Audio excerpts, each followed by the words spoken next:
એ સાંભળો છો સાંભળું સૌ બોલો હું ક્યારના લવો છો મહેમાન આવે છે નનકાને જોવા સા મૂકી ગયો નનકો તો પણ વાડીએ ગયેલો છે તમને મહેમાન સાંજે ન કહેવાય પણ મને ખબર નહોતી ઈ તો એનો હવારમાં ફોન આવ્યો ને તે મને ખબર પડી એટલે શું કરો સૌજીભાઈ? લે મહેમાન તો પોગી લે, ગયા રા. મહેમાન છે તો શાંતિ ને શાંતિ શાંતિ. ગાડી બહુ વાંકી લાગે ઘડીકમાં પોગી ગયા રસ્તો સારો રહેતે વાર ન લાગે ને. રસ્તો તો હમણાં નવો થઈ ગયો નકર તો પેટમાં દુખે એવા ખાડા હતા તો સૌજીભાઈ આપણે મુદ્દાની વાત કરીએ.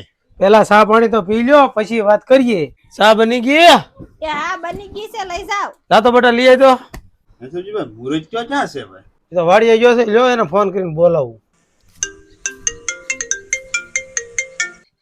હા મોટા ભાઈ તું ભાઈ ઘરે આવી તો મહેમાન આવ્યા છે જોવા હું વાત છે આજ પાછા મહેમાન જોવા આવે છે આ વખતે તો મેળ આવી જ જવો જોઈએ આ વખતે તો આપણો મેળ પાક્કો જ છે મહેમાન આવ્યા મહેમાન છે ને ભાઈ તમારા નાના ભાઈની વાત તો સગા સંબંધી પાસેથી પહેલા મળી ગયેલી છે. બધા કહે છે છોકરો તો બહુ સારો છે, મહેનતી છે, દારૂ જુગારના કઈ લખણ નથી, આનથી વધારે તો આપણે શું જવું કાવડીલ. બરોબર છે. હા ભાઈ છોકરો તો સીધો જ છે અમારી દીકરી સુંદર ને સુશીલ જ છે, એમાં કઈ કહેવું ન પડે. મેળ આવી ગયો મેળ મહેમાન આવ્યા હાલી કિસ્મતની ગાડી ટોપ ગેર મારે મેં દીકરીને ફોટો દેખાડ્યો છે એને ગમે જ છે, પણ એકવાર છોકરાને જોઈ લીધી નિરાશ થઈ જાય.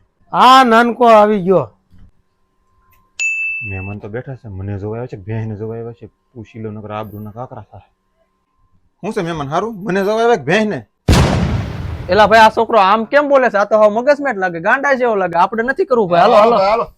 પેલા ડોબા જેવા તને જ જોવા આવ્યા હતા